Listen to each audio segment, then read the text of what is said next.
Good morning, dear students. Let's start class 12th economics, Indian development economics. अभी हमने chapter 1 complete कर लिया। Chapter 2 पढ़ रहे हैं हम। चैप्टर 2 में पार्ट 1 पार्ट 2 अपलोड हो चुका है। ये है पार्ट नंबर 3। अभी तक हमने बहुत सारी चीजें पढ़ ली। एग्रीकल्चर सेक्टर पढ़ लिया। अब हम पढ़ रहे हैं इंडस्ट्रियल डेवलपमेंट। एग्रीकल्चर सेक्टर पढ़ लिया, 5 ईयर प्लान्स के बारे में थोड़ा सा जान लिया, टाइप्स ऑफ इकोनॉमी जान ली, मिक्स्ड कैपिटल और पब्लिक सोशल सोशल मिक्स्ड और कैपिटलिस्ट। उसके बाद फिर हमने प्रॉब्लम देख लिए। सेंट्रल प्रॉब्लम ऑफ इकोनॉमिक्स क्या है, what to produce, how to produce, for whom to produce. फिर हमने एग्रीकल्चर में रिवॉल्यूशन देखा, लैंड सीलिंग देखी, ग्रीन रिवॉल्यूशन देखा, लाइक दैट। अब हम आज आगे पढ़ते हैं इंडस्ट्रियल डेवलपमेंट। तो हमें सबसे पहले ये देखना है कि 1947 में हमारी जब आजादी हुई देश की, उस समय पर क्या पोजीशन थी, और उसके बाद हमने धीरे धीरे किस तरह से 5 ईयर प्लान्स बना करके उसमें प्रोग्रेस किया किया सुधार वगैरह हमने इसमें किए हैं। तो लेट्स स्टार्ट, शुरू करते हैं। आपको कोई भी डाउट है तो आप मुझे मैसेज कर सकते हैं, मेरा मोबाइल ऐप डाउनलोड कर सकते हैं, जो भी चाहें। और ये बुक जो है वो संदीप गर्ग है, पुराना एडिशन भी आपके पास है, या इंटरनेट से भी आप डाउनलोड कर सकते हैं, नोट्स की कोई इशू नहीं। अदरवाइज ये मेरे मोबाइल ऐप में भी अपलोडेड आपको मिल जाएगी। और भी यदि कोई इशू है तो I am always there for you. आप बिल्कुल feel free to ask anything. आप कभी भी कहीं पर भी मुझे मैसेज कर सकते हैं, कोई इशू नहीं है। शुरू करते हैं। तो the developing countries like India can progress only if they have a good industrial sector. आपको ये तो मालूम है कि हमारा जो सिनेरियो था आजादी के समय वो कैसा था, अनडेवलप्ड कंट्रीज में आते थे हम लोग। अब इनका ये कहना है कि यदि हम ये चाहते हैं कि भैया हम भी प्रोग्रेस करें, यानी इंडिया प्रोग्रेस करे और डेवलपिंग कंट्रीज में आ जाए, अनडेवलप्ड से डेवलपिंग और डेवलपिंग से डेवलप्ड कंट्रीज में आ जाए, इस बात के लिए प्रोग्रेस करने के लिए हमें इंडस्ट्रियल सेक्टर को बढ़ावा देना पड़ेगा, एम्प्लॉयमेंट प्रोवाइड करने पड़ेंगे, स्टेबल एम्प्लॉयमेंट देना पड़ेगा, जैसा हमने एग्रीकल्चर में देने की कोशिश की वैसा ही हमें इंडस्ट्रियलाइजेशन में मॉडर्नाइजेशन को प्रमोट करना पड़ेगा। ओवरऑल प्रॉस्पेरिटी यानी कि संपन्नता के लिए यानी इनकम अर्न करने के लिए, लोगों का लिविंग स्टैंडर्ड अच्छा करने के लिए, प्रोग्रेस करने के लिए, हमें संपत्तियां बनाने के लिए, एसेट्स क्रिएट करने के लिए, जो सोने की चिड़िया भारत देश कहलाता था वो फिर से बनने के लिए हमें हमारी इंडस्ट्रीज को मॉडर्नाइजेशन की तरफ ले जाना होगा, इनको ग्लोबलाइज करना होगा, वर्ल्ड वाइड हमें इनरिचमेंट देना पड़ेगा ताकि हम वर्ल्ड वाइड मार्केट का इस्तेमाल कर सकें। Due to this reason 5 year plans stressed a lot on industrial development. इन सब बातों को ध्यान में रख करके प्रॉस्पेरिटी, मॉडर्नाइजेशन, एम्प्लॉयमेंट, ये सारी बातों को ध्यान में रख करके हमने क्या किया, 5 ईयर प्लान में इंडस्ट्रियल डेवलपमेंट को भी इंक्लूड किया। Eight the time of independence the variety of industries was very limited. Industries जो थी वो, सीधी सी बात है, आप भी जानते हैं कि हम हैंडीक्राफ्ट में नंबर 1 थे वर्ल्ड वाइड, हमको कोई टक्कर ही नहीं दे सकता था। लेकिन अंग्रेजों ने हमें क्या करा, जो हम हैंडलूम के, हैंडीक्राफ्ट के एक्सपोर्टर थे वो हम इंपोर्टर होके रह गए। हम सिर्फ रॉ मटेरियल प्रोड्यूसर रह गए, हम फीडर हो गए। फीडर फीडर मतलब जिससे आप कुछ अपने यूज के लिए सामान निकाल लें, पर वो कैसा हो, रॉ मटेरियल हो। तो हम फीडर इकोनॉमी बन के रह गए थे कि हमारा सिर्फ इस्तेमाल किया जाता था बस, वो भी किस लिए, रॉ मटेरियल प्रोड्यूस करने के लिए, और फिनिश्ड गुड हमें बाहर से खरीदना पड़ता था। तो उसको दूर करने के लिए एक लिमिटेशन था, लिमिटेड इंडस्ट्रीज थी, कॉटन, टेक्सटाइल, जूट इंडस्ट्रीज ही थी, इससे ज्यादा कुछ था नहीं। और जो भी था वो डिवाइडेशन के टाइम पे पूरा पाकिस्तान में चला गया। जो भी अच्छे अच्छे एरिया हैं वो तो आप भी समझ ही सकते हैं। There were only 2 well managed iron and steel firms. सिर्फ 2 ही आयरन स्टील फर्म थी, एक जमशेदपुर में टाटा इंडस्ट्रीज की और एक कोलकाता में थी। So there was a strong need to expand the industrial base with a variety of industries. Variety of large number of industries, different different sector के इंडस्ट्रीज को बढ़ावा देना हमारे लिए लाजमी था यदि हमें क्या करना है, प्रॉस्पेरिटी लाना है, एम्प्लॉयमेंट देना है, मॉडर्नाइजेशन लाना है। तो role of for benefits of industrialisation refer power booster. अच्छा, इसका जो भी एक्सप्लेनेशन है वो पावर बूस्टर में आपको ज्यादा अच्छे से दिया हुआ है। तो रोल ऑफ आगे कवर हो जाएगा। Role of public sector in industrial development, public sector यानी गवर्नमेंट ऑर्गेनाइजेशंस का इंडस्ट्रियल डेवलपमेंट में क्या रोल था। तो at the time of independence the big question function of facing question facing the policy makers was to decide the role of government, public sector and the private sector in industrial development. मतलब एक बहुत बड़ी चुनौती थी ये कि privatisation किया जाए यानी प्राइवेट इंडस्ट्रीज को प्रमोट किया जाए या गवर्नमेंट अपनी इंडस्ट्रीज बना करके एक काम करे। बहुत बड़ा इशू था। There was a need for a leading role of the public sector due to following reasons. लेकिन इनका कहना है कि फिर भी ये समस्या जो थी उसके बावजूद भी हमें पब्लिक सेक्टर यानी गवर्नमेंट का इंटरफेरेंस ही चाहिए था, उसी की जरूरत थी जिससे इंडस्ट्रीज का डेवलपमेंट हो सके। पहला रीजन ये था shortage of capital with private sector.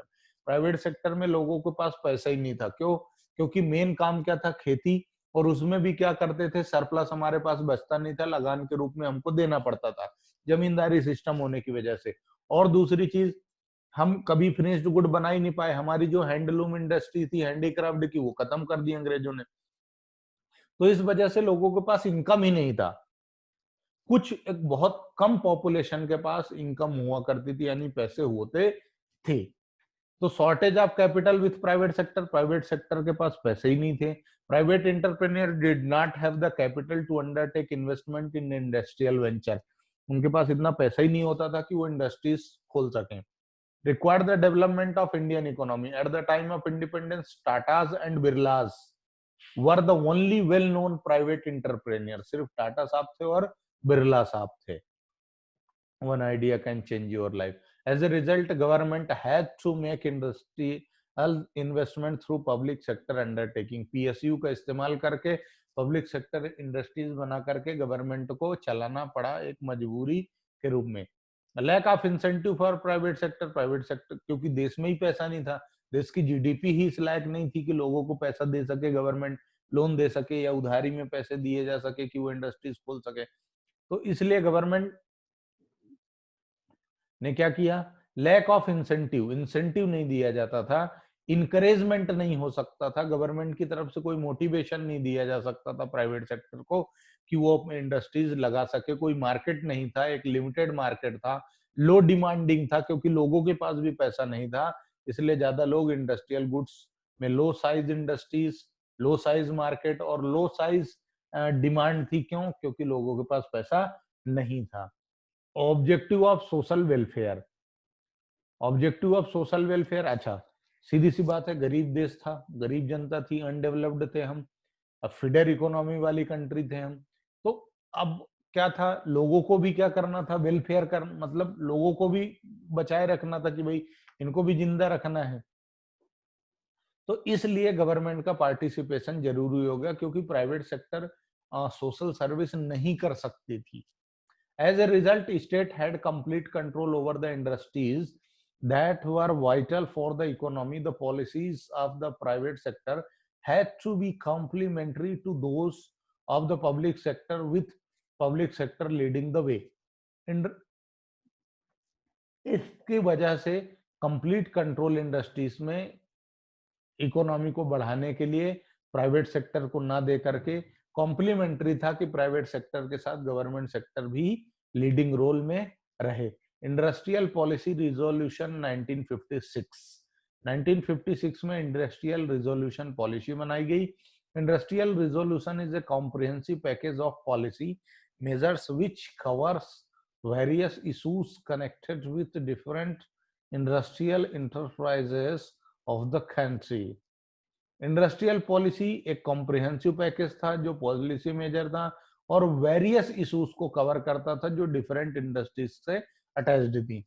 पहला, industrial policy is essential for devising various procedures, principles, rules and regulations for controlling industries.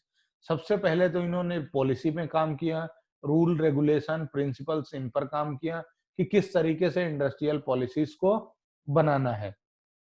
After industrial policy बना दी उन्होंने 1948, Indian economy had to face a series of economic and political changes which necessitate, चूंकि अंग्रेजों का शासन खत्म हो गया, हमारा शासन आया, तो हमें अब अपने खुद के लॉज डेवलप करने थे। तो हमने क्या करा, धीरे धीरे जब लॉज डेवलप करने शुरू किए, प्रिंसिपल्स बनाना शुरू किया, पॉलिटिकल राजनीतिक उथल पुथल होना शुरू हुई, तो फ्रेश इंडस्ट्रियल पॉलिसी 1948 को खत्म करके फ्रेश बनाई गई 30 अप्रैल 1956 को। मेरा ये हम्बल रिक्वेस्ट है मेरे मित्रों, ये जो डेट है, इस डेट को आप याद रखें, इस डेट को आप याद रखें। ठीक है, याद नहीं रखेंगे तो हो सकता है आपके ऑब्जेक्टिव में क्वेश्चन आए और आप उसका जवाब ना दे पाए। क्लासिफिकेशन ऑफ इंडस्ट्रीज, तो शेड्यूल ए, शेड्यूल बी और शेड्यूल सी, तीन इंडस्ट्रीज में क्लासिफिकेशन हुआ। The first category comprised industries which would be exclusively owned by the state. पहला जो शेड्यूल था ए, उसमें 1956 को तीन शेड्यूल में इंडस्ट्रीज को कैटेगराइज किया गया। पहला शेड्यूल, शेड्यूल ए, वो इंडस्ट्रीज रखी गई जो totally owned by the state थी। स्टेट यानी गवर्नमेंट में जिनका कंट्रोल था, टोटल गवर्नमेंट कंट्रोल था, like arms and animation, atomic energy, heavy and core industries, aircraft, oil, railway, shipping etcetera. Total 100% government के कंट्रोल में थी, क्योंकि ये सोसाइटी के लिए सबसे ज्यादा जरूरी चीजें थी और सोशल वेलफेयर के लिए इनका गवर्नमेंट का होना जरूरी था, तभी सस्ते में ये अवेलेबल हो पाएंगे गरीब जनता को। Schedule B, in this schedule 12 industries, इसमें कितनी थी, शेड्यूल ए में कितनी थी, 17, जिनमें से कुछ इंडस्ट्रीज। शेड्यूल बी में कितनी थी, 12, और रेस्ट जो था वो कहाँ था, शेड्यूल सी में। This includes, in this schedule 12 industries were placed which would be progressively supplement efforts to the state. Progressively state owned थी ये, मतलब कुछ कुछ हिस्सा गवर्नमेंट का और कुछ कुछ हिस्सा ऐसा था। The schedule includes industries like aluminum, other mining industries, machine tools, fertilizers, etc. Schedule C, this scheme consisted of remaining industries which were to be in the private sector. पहला टोटल गवर्नमेंट, दूसरा private. This is government, this is private, and what about this, this is both plus government plus private, दोनों मिला करके थी। ठीक है, ये याद रखें, हो सकता है आपके ऑब्जेक्टिव में आ जाए। Match the column, true false, fill in the blanks, कहीं पर भी आ सकता है। शेड्यूल ए में 17 इंडस्ट्रीज, शेड्यूल बी में 12 इंडस्ट्रीज। क्लासिफिकेशन फिर से यहां पर कर दिया। अब industrial licensing, an industrial licensing. अच्छा, ये चैप्टर आपने यदि पढ़ लिया तो आपको बिजनेस स्टडीज का chapter number 3, 12th class business studies chapter number 3, उसमें आसानी होगी। मैक्सिमम चीजें आपकी यहां कवर हो रही हैं। Industrial licensing. An industrial licensing is a written permission from the government to an industry unit to manufacture goods. Industrial licensing का मतलब ये था कि कोई भी इंडस्ट्री को गवर्नमेंट से लिखित में, रिटर्न में ये लेना पड़ेगा कि हाँ, ये वाले आइटम हम प्रोड्यूस कर सकते थे। The Industrial Development Regulation Act 1951 empowered the government to issue license for setting up new industries, expansion of existing ones and diversification of product. नई इंडस्ट्री बनाना है, एग्जिस्टिंग जो है उसका एक्सपांशन करना है, या प्रोडक्ट का डाइवर्सिफिकेशन करना है। प्रोडक्ट का डाइवर्सिफिकेशन से मतलब है जिस एग्जिस्टिंग प्रोडक्ट ऑफलाइन में आप काम कर रहे थे उससे हटके भी आप काम करना शुरू कर दिए। जैसे मान लीजिए पहले एक दूध डेयरी खुली, बंदा सिर्फ दूध बेचता था। धीरे धीरे चक्का, पनीर, घी, फिर धीरे से मिठाई में मूव हो गया, फिर धीरे से समोसे, जलेबी, पोहे, नाश्ते में मूव हो गया। तो लाइक दैट आप डाइवर्सिफिकेशन या एक्सपांशन अपने बिजनेस का करते चले गए, या फिर जिस लाइन ऑफ प्रोडक्ट में थे आप उससे हट के कुछ और भी करने लग गए, तो that will be your diversification and expansion. According to industrial licensing जो था वो क्या था? No new industry was allowed unless a licence is obtained from the government. जब तक आपने गवर्नमेंट से लाइसेंस नहीं ले लिया तब तक आप इंडस्ट्री खोल नहीं सकते थे। It was easier to obtain a licence if the industrial unit was established in economically backward area. लेकिन यदि आप बैकवर्ड एरियाज में, जहां पर इकोनॉमी बहुत कमजोर थी, जहां पर बहुत गरीब देश थे, जहां पे डेवलपमेंट नहीं था, उन इंडस्ट्रीज में यदि आप खोलते थे अपनी इंडस्ट्री को, तो वहां पर लाइसेंस लेना आसान था, वहां पर इतना ज्यादा गवर्नमेंट स्ट्रेस नहीं देती थी, ज्यादा डॉक्यूमेंटेशन वगैरह नहीं होता था। क्यों?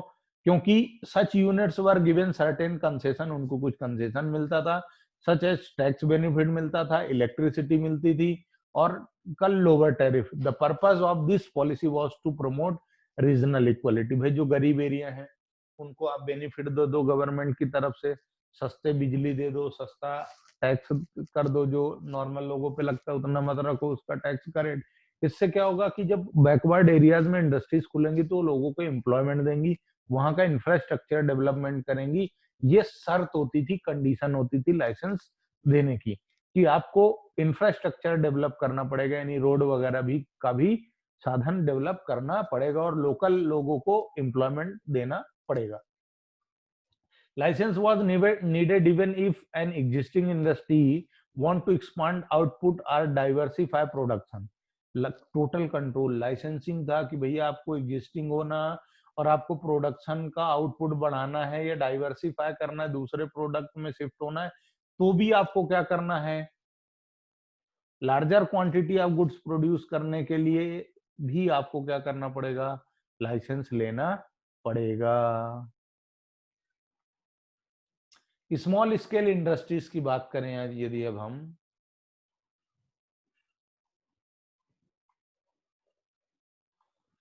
तो in 1955 the village and small scale industries committee, Karve committee, recognised the possibility of using small scale industries to promote rural development. गांव के विकास के लिए 1955 में village and small scale industries committee, Karve committee ने एक योजना बनाई कि रूरल गांव को प्रमोट किया जाए, इनको भी डेवलपमेंट किया जा सके, यहाँ भी रोजगार के साधन इकट्ठे किए जा सके, ताकि लोगों का पलायन ना हो, लोग यहाँ पर गांव छोड़ करके शहरों की तरफ ना जाएं, उनका भी लिविंग स्टैंडर्ड अच्छा हो सके, वहां पर भी इंफ्रास्ट्रक्चर डेवलप हो सके। A small scale industries defined with reference to maximum investment allowed on the asset of a unit. ये जो स्मॉल स्केल इंडस्ट्री का क्लासिफिकेशन था, ये होता था on the basis of capital invested on assets. कितने की एसेट लेकर के बिजनेस स्टार्ट किया है, कितना आप लगा सकते हो, उस बेसिस पर क्लासिफिकेशन होता था कि आप स्मॉल स्केल इंडस्ट्री हैं या बिग स्केल हैं। Important points about small scale industries देखिए, जैसे ₹1 crore change, this limit was changed from ₹50 lakh in 1950 to present limit of ₹1 crore. यानी यदि आप स्मॉल स्केल इंडस्ट्री चलाना चाहते थे तो आपकी जो एसेट्स हैं वो 50 लाख से ज्यादा नहीं होनी चाहिए थी, लेकिन अब इसको बढ़ा करके 1 करोड़ कर दिया गया है। और मोदी जी ने अभी 2020 में कोविड में इस डेफिनेशन में और चेंज करके कुछ इसमें और लिमिट बढ़ा दी है। Important points about small scale industries के बारे में, इंपॉर्टेंट पॉइंट है employment generation. Small local area में ये क्या करते थे? एम्प्लॉयमेंट जनरेट करते थे, ताकि जो इनइक्वालिटी है या अनडेवलप्ड इंफ्रास्ट्रक्चर है उसको डेवलप किया जा सके। जैसे एग्रीकल्चरल प्रोड्यूस, जैसे आप यहाँ देख रहे हैं कि महिलाएं सिलाई करती हुई नजर आ रही हैं, तो भाई साहब खेती किसानी में इतनी इनकम नहीं है, तो महिलाओं का एक समूह बना के और सिलाई मशीन खरीद करके वो कपड़े सिलने का काम शुरू कर देते थे। जैसे स्कूल का ड्रेस वगैरह हो गया, या फिर रेडीमेड गारमेंट जो भी मिलते हैं वो सारे छिलने के काम ये लोग शुरू कर देते थे। Need for protection from big firms, बड़ी बड़ी फर्मों से इनको बचाना भी जरूरी था। तो small scale industries can not compete with big industries firms, they can flourish only when they are protected from, वो उनको टक्कर नहीं दे सकती थी बड़ी फर्म को, तो इनको प्रोटेक्शन देना जरूरी था। वेरियस स्टेप्स गवर्नमेंट ने भी लिया, जैसा रिजर्वेशन ऑफ प्रोडक्ट कर दिया कि भैया ये प्रोडक्ट तो यहीं से बनेगा, और इनको वेरियस कंसेशंस देना शुरू कर दिए गवर्नमेंट ने, जैसे excise duty, lower bank rate of interest, ये टैक्सेशन वगैरह में रिलीफ दिया, ब्याज रेट की कम कर दी ताकि ये लोग लोन लेकर के अपना छोटा मोटा बिजनेस शुरू कर सके और आसपास के लोगों को एम्प्लॉयमेंट जनरेट कर सकें, इंफ्रास्ट्रक्चर डेवलप हो, लोगों का लिविंग स्टैंडर्ड अच्छा हो, लोगों की इनकम जनरेट होना शुरू हो जाए, तो अनएम्प्लॉयमेंट की प्रॉब्लम को खत्म किया जा सके। अब आया फॉरेन ट्रेड। फॉरेन ट्रेड का मतलब ये है कि इंपोर्ट और एक्सपोर्ट, यानी फॉरेन कंट्री से आउटसाइड होम कंट्री यदि हम डोमेस्टिक कंट्री बिजनेस करते हैं, खरीदते या बेचते हैं, इंपोर्ट यानी खरीदते हैं और एक्सपोर्ट यानी बेचते हैं विदेशियों को, तो वो कहलाता है फॉरेन ट्रेड।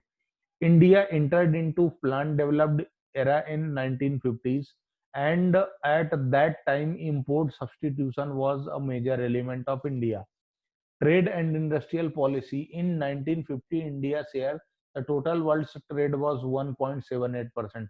हम पूरी दुनिया में जो 100% का बिजनेस है उसका सिर्फ हमारा कितना था, 1.78%। इतना पीछे हम हो गए थे, जबकि हैंडलूम इंडस्ट्री के हम नंबर 1 थे।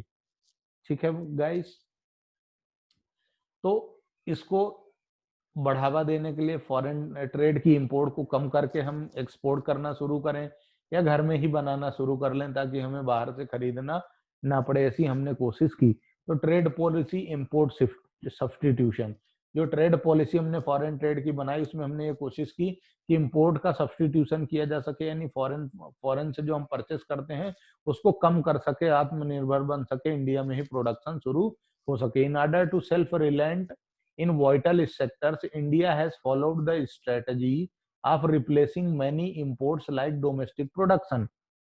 मतलब कैसे रिप्लेस करोगे, डोमेस्टिक प्रोडक्शन करके। इन दिस से in first 7 plans trade was characterised by an inward looking trade strategy.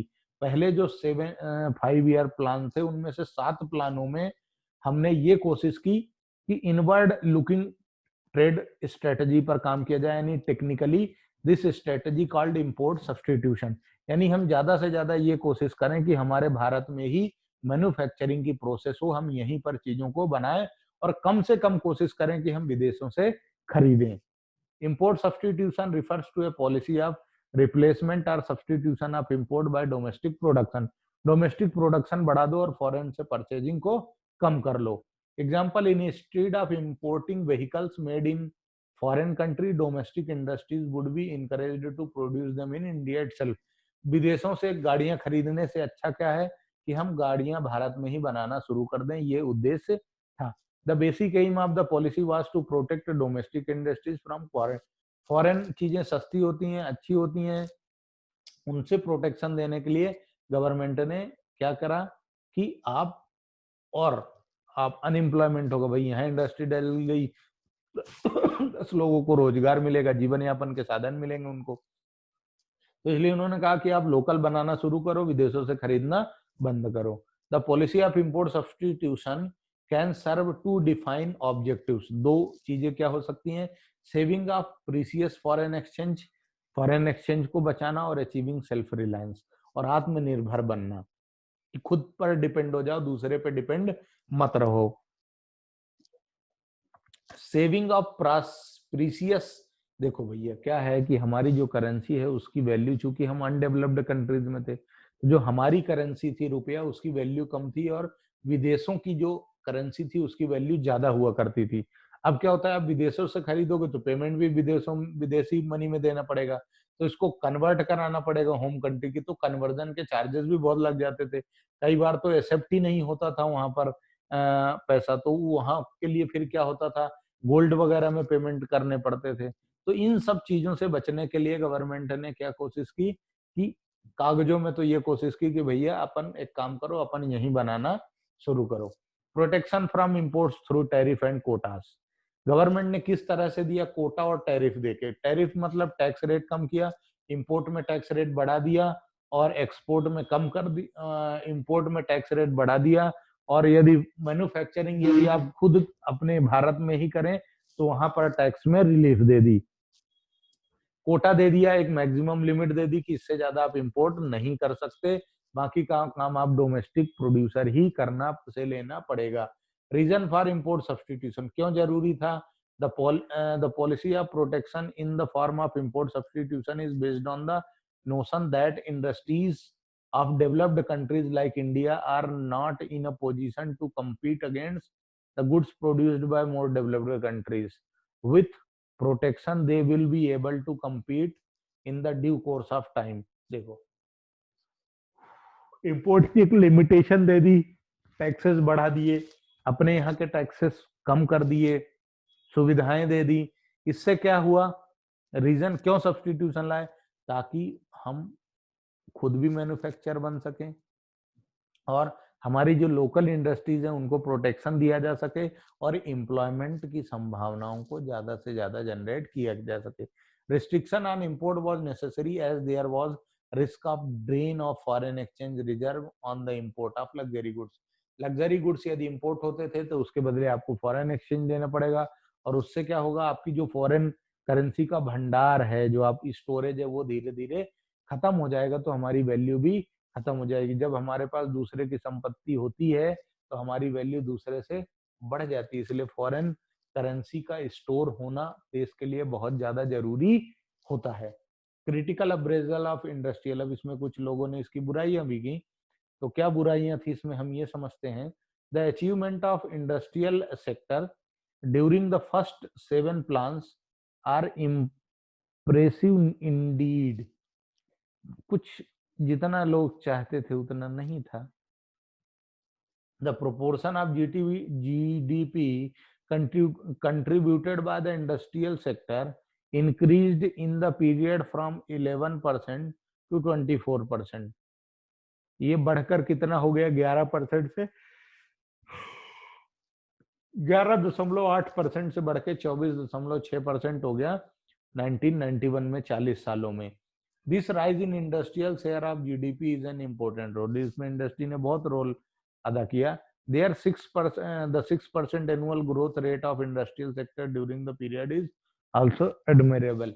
जो पॉलिसी बनाई गई थी उसमें कोशिश थी कि कम से कम 6% इंडस्ट्रियल ग्रोथ तो करना ही करना है। Indian industry was no longer restricted to cotton mill. सिर्फ कॉटन मिल और जूट में ये समेट के नहीं रह गए, बल्कि हमने दूसरी इंडस्ट्रियल गुड्स का भी प्रोडक्शन शुरू कर दिया, डाइवर्सिफाई कर दिया हमने। एग्जिस्टिंग प्रोडक्ट में नए प्रोडक्ट बनाने हमने शुरू कर दिए। The promotion of small scale industries give opportunity to people with small capital to get into business.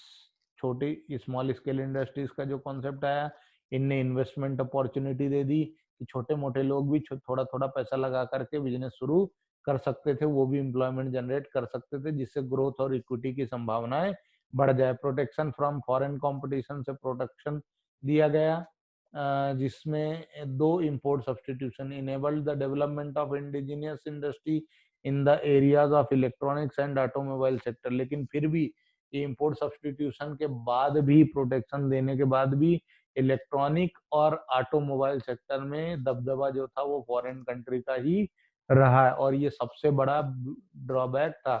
Inward looking trade policy, our policies were inward oriented and so we failed to develop a strong export. हमने सिर्फ ये कोशिश की कि हम इतना बनाते रहें कि हमको विदेशों से खरीदना ना पड़े। हमने ये कोशिश नहीं की कि हम फॉरेन को सप्लाई देना शुरू करें, और हम ये कहते थे कि भाई तुम्हें हमारे यहाँ बेचना ना, तो तुम एक काम करो, यहीं आकर के बिजनेस डाल लो और यहीं बनाना शुरू कर दो, या यहाँ की कंपनियों से टाई अप कर लो। Lack of competition due to restriction on import, some domestic producers made no sincere efforts to improve the quality of their goods. अच्छा, अपने यहाँ जो गुड्स बनते थे उनकी क्वालिटी अच्छी नहीं होती थी। क्यों? क्योंकि वो स्टैंडर्ड क्वालिटी का गुड्स इंपोर्ट ही नहीं करते थे। क्यों? क्योंकि उसमें लिमिटेशन था, लिमिटेशन मैन। तो then domestic industry fail to achieve international standard of product quality. Internationally हम मैच नहीं कर पाए क्वालिटी को, इसलिए हम एक्सपोर्टर नहीं बन पाए। हम इम्पोर्टर, इम्पोर्ट तो हमने कम किया लेकिन हम एक्सपोर्टर नहीं बन पाए। लाइसेंसिंग पॉलिसी, अब लाइसेंसिंग पॉलिसी ने किस तरह से हमें तकलीफ दी कि मिस यूज होने लगे। टाइम कंज्यूमिंग था भाई, इसकी प्रोसेस में ही टाइम चला जाता था इंडस्ट्री की, उसके बायलॉस फॉलो करने में ही पूरा टाइम चला जाता था, आदमी बिजनेस में ही ध्यान नहीं देता था, फिर चिड़चिड़ा हो गया। पर public sector made marketable contribution getting in, एक स्ट्रॉन्ग बेस तो इन्होंने तैयार किया बिजनेस का पब्लिक सेक्टर ने, लेकिन चूंकि इनकी मोनोपोली थी और इनइफेक्टिव थी, certain non essential areas which could be well handled by the, कुछ प्राइवेट सेक्टर जैसे टेलीकॉम वगैरह जो थे, है ना, production of goods, hotel industry, ये जो थे ये बहुत अच्छा प्राइवेट सेक्टर में कर सकते थे, लेकिन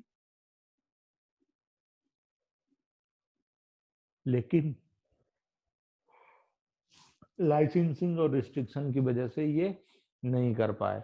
as a result, precious funds of public sector channelized into areas where private sector could have been easily engage. तो पूरा का पूरा पैसा उन इंडस्ट्रीज में लग गया जो आसानी से वो इंडस्ट्री बना सकते थे। Many public sector firms also incurred huge losses but continued to function because of difficulty in closing a government undertaking. तो थोड़ी सी समस्या ये भी आई कि also incurred huge losses, public sector को भी लॉसेस बढ़ना शुरू हो गए धीरे धीरे, क्योंकि इनकी जो फंक्शनिंग थी वो डिफिकल्ट हो गई और गवर्नमेंट को इन्हें बंद करना पड़ा। The monopoly of public sector in such non essential areas,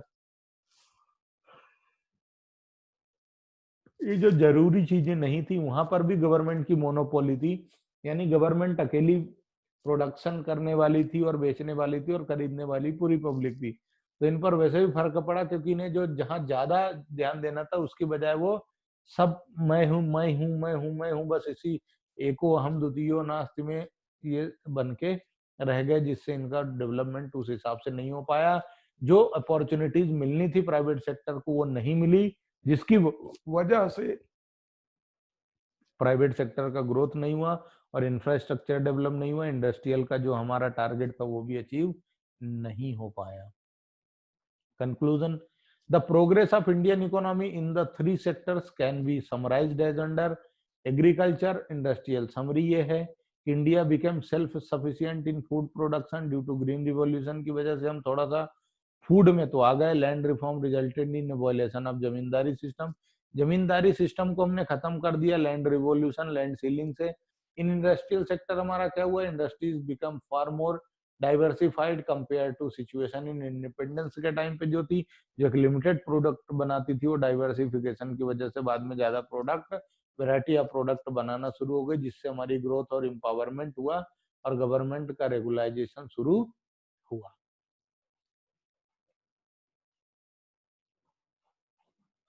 Many economists were dissatisfied with the performance of public sector enterprises. बहुत सारे ऐसे साइंटिस्ट थे या इकोनॉमिस्ट थे जो ये कहते थे नहीं यार, गवर्नमेंट ने उस हिसाब से परफॉर्मेंस नहीं दिया जिस हिसाब से उम्मीद थी या उम्मीद करना थी। Our policies were inward oriented थी, यानी हम एक्सपोर्टर नहीं बन पाए, हम सिर्फ बस इंपोर्ट सब्सटीट्यूट पे ही ध्यान देते रह गए। Domestic producers were protected against foreign competition in order to gain self reliance। Self reliance के लिए फॉरेन से हमें अगेंस्ट कंपटीशन हम उनको उतना हद तक नहीं दे पाए। However this did not give them the incentive to improve the quality of product, और हमारे पास इतना रिसोर्सेज भी नहीं था कि हम अपने आप को ये इंसेंटिव दे पाए कि हमारी जो क्वालिटी है गुड्स की वो विदेशों से अच्छी हो सके। The need for reform of economic policy was widely felt in the context of changing global economic scenario, so that new economic policy was initiated। नई इकोनॉमिक पॉलिसी डेवलप की गई। ये जो पॉलिसी थी 1956 वाली, इसमें इतना ज्यादा डेवलपमेंट के चांसेस नहीं थे। न्यू इकोनॉमिक पॉलिसी हम नेक्स्ट चैप्टर में पढ़ेंगे। तो ये चैप्टर यहाँ पर खत्म होता है मेरे मित्रों। अब हम थोड़ा सा बूस्टर पे ध्यान देंगे, बूस्टर पे। और जो बूस्टर है ना,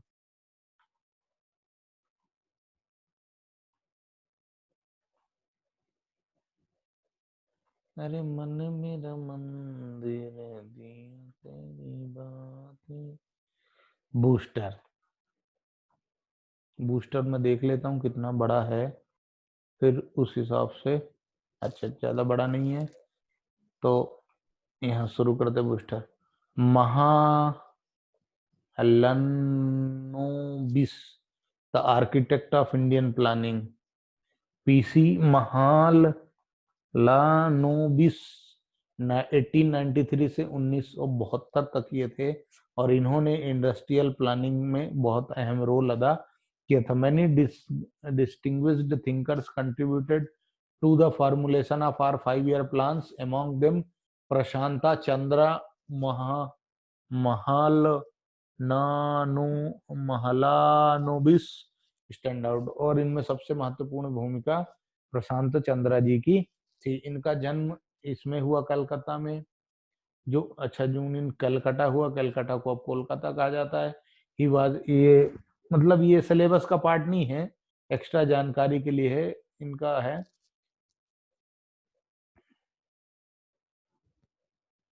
चलिए, ये चैप्टर कंप्लीट होता है, क्योंकि ये जो है वो आपके सिलेबस में भी नहीं का पार्ट नहीं है, एक अदर बेनिफिट है। आप चाहें तो यहाँ से देख लें और नोट कर लीजिएगा। Thank you very much guys, आपके सहयोग के लिए। आप व्यू करते रहें, और आपका व्यू ही, आपका कमेंट ही मेरा मोटिवेशन है। आप जितना मोटिवेशन देंगे, मैं उतना ज्यादा वीडियोस बना बना के देख डालता रहूंगा, और टोटल फ्री ऑफ कॉस्ट है, किसी का कोई चार्ज नहीं है। Thanks a lot my dear students.